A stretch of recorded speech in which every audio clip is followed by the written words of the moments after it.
First of all, I do want to say congratulations towards Gavi because Gavi has won the Kopa trophy, which basically means that Gavi is considered as the best young player that is under the age of 21 in the world. And I think that it is fully deserved. I'm not over here trying to be biased or anything. I strongly believe that Gavi is the best young player in the world that is under 21 years old. Now, just because I am saying this does not mean that I am saying that Musiala or Camavinga are very bad players. I'm not saying that. I'm not going to be saying that this player is great and this player is bad, because that is the type of attitude many people have been having through social media by trying to put down Gavi just because they think that Musiala and Camavinga are better players. I think that Musiala and Camavinga are going to be world-class players. If not, they're probably already world-class players today, but Gavi has been better. Gavi has had the better run. Now look, again, I'm not going to be arguing with like a lot of people when it comes to Gavi, because if you actually watch Gavi and what he has been doing, you would understand why this player does deserve this trophy. Like if your argument is going to be, no, it's because Bellingham and Musiala have more goals and assists and we're only going to go based off goals and assists, then I do not know what to tell you, because football has never been just about goals and assists. You can still have an impact on the field, right? Many players can still have an impact on the field without actually giving out goals and assists. Like you do not need to have the greatest numbers in the world. Like if people truly believe that numbers is the only thing that does matter and they go based off that rating, then okay, then you also have to say that Higuaín has been better than Diego Armando Maradona. Do you honestly believe that? Or do you also believe that Bruno Fernandes, the player from Manchester United, is better than Zidane just because Bruno Fernandes has outscored Zidane officially by 2 goals in his career? Like again, do you honestly believe that? Do you really think that football is just about the goals and assists? So again, it's all about analyzing, looking at what this player has done and what type of context he has been in and what he has done to provide to make that team better. Gavi has made FC Barcelona better in multiple matches. He has won many Man of the Match awards in the past few months. He is one of the reasons on why Barcelona sometimes did win certain games. And of course, this player brings so much to the table. Let's talk about this player, right? Because he has the aggression, he has the intensity, he has the work ethic. And I understand that it does get very repetitive because many are going to be saying football's not just about aggressiveness and intensity. Well, here's the thing. As we continue to see this player progress, yes, he is that. Yes, he is aggressive. Yes, he is very intense. But we're slowly, right, starting to see that Gavi is becoming much less of a Gattuso and much more of a Verratti type of player, right? That is the player that he is evolving towards too. We're starting to see Gavi become way more technical by being able to protect the ball, always putting the ball into space and protecting the ball. No player can dispossess Gavi. He makes runs. He's able to control the ball very well and take out about 3 players within one play. And I think that as we continue to see Gavi play more and more, you can just see him trying to aim on being just as effective as Pedri between the lines, right? That is what Gavi wants to do and what he does want to be. And it's great to see that. It's great to see that Pedri wants to have what Gavi does have and what Gavi does have that Pedri wants. The healthy competition is insane. And these 2 players, Pedri and Gavi, they just look like brothers. They look like they watch out for one another and they always trying to improve day in, day out. Now, because right now Gavi is such a different player compared to Pedri, to basically sum up the main differences between these 2 players, Gavi is more of a player that does receive the ball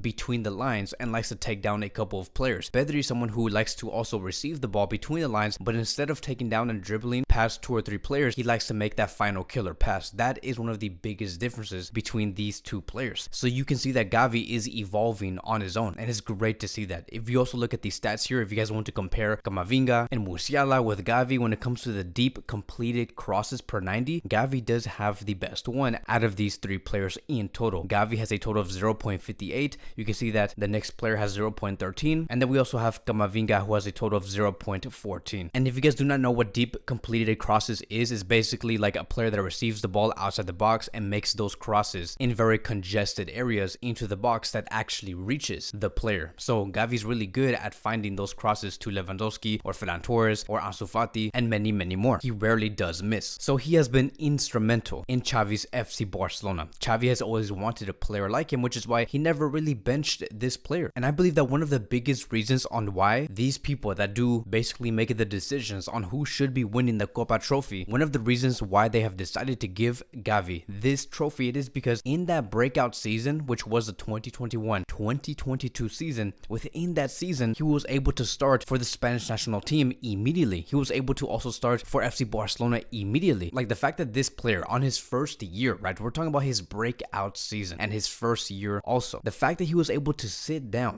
Llorente, Coque, Soler from the Spanish national team, players that have been playing under Luis Enrique and for the Spanish national team for the past like 80 years. The fact that Gavi was able to just come in here for the first time and sit down these players, that is amazing. He has also done the exact same thing with FC Barcelona when he first came back in 2021, and he sat down players like Riqui Puig, who has been at Barcelona within the first team for the past 3 years. He has sat down Frenkie de Jong, who has entered Barcelona's team back in 2019. He has sat down Felipe Coutinho, who was supposed to be that next supposedly Iniesta. And then from there on, we saw Busquets, Gavi, and Pedri starting consistently. We saw the main player being rotated, which was Frankie, coming in for either Busquets or Gavi or Pedri. And so like really, right, like who does that at the age of 17 years old? Like, can we also realize that this player just turned 18? Like, he literally just turned 18 and he was 17 throughout this time that he was dominating under Koeman and under Xavi Hernandez. Like, just to give you guys a perspective, nobody really knew who Messi was at the age of 17. They thought that he was special at the age of 17, but he never really had a big reason on why this player was going to be the next big thing, right? So that is what Messi was back at 17 years old. When he turned 18 though, there was one match where he did play against Juventus and he had an amazing performance. And then from there, at the age of 18, right? Not 17, but 18, that is when many were saying this player is going to be someone very, very special. Gavi, again, was able to win the Kopa trophy by having a tremendous season only at the age of 17 years old. And his attitude is also very professional. Like, Didier Drogba did stay towards Gavi and Pedri, and he said this: "You two remind me a lot of Xavi and Iniesta." And then Gavi said this: "We are Pedri and Gavi, not Xavi and Iniesta. Each player has their own traits," which is basically saying that Gavi believes that he is much different from Xavi and Iniesta, and that those two players, right, Gavi and Pedri,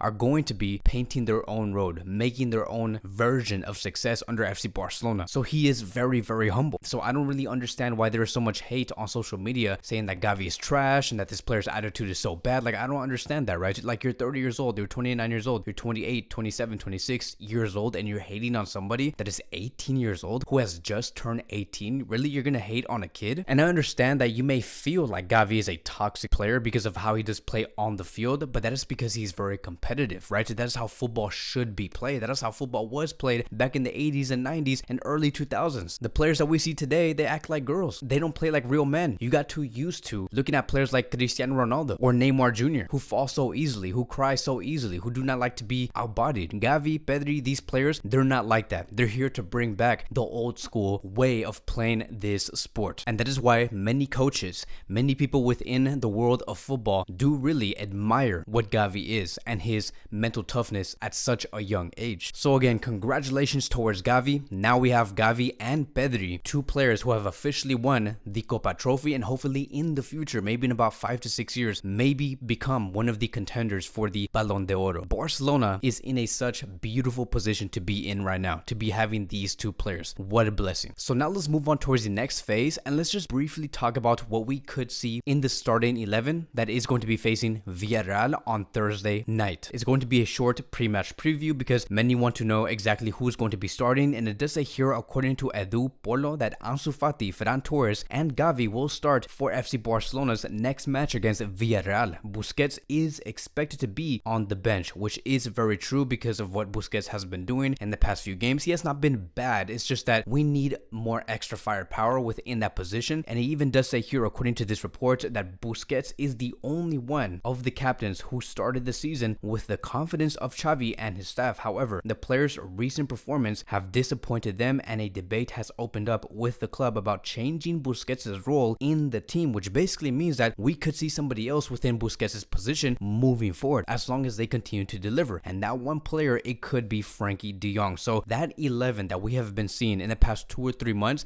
it has dried out when it comes to the front line all the way until the back line. That team that we did see in the last 15 minutes of the Clásico, I think should be the starting 11 moving forward and should be tested for the next, at the very least, 4 to 5 games. Because I do believe that with an 11 like that, it is much more dynamic. There is much more passing ability within the front three. So if we could see Ansu Fati on the left, Lewandowski as the striker, Ferran Torres as the right winger, and our midfield being Gavi and Pedri as our interiors, with Frenkie de Jong as our central defensive midfielder, we can do a lot with a 11 like that. And our backline being Sergi Roberto, Koundé, Eric Garcia, and Alejandro Balde. But more about this starting 11 is going to be talked about in tomorrow's video for the pre-match preview. It's going to be very exciting. Thank you guys so much for watching. That that is going to be wrapping up today's Barcelona daily news, and I'll see you guys in the next video.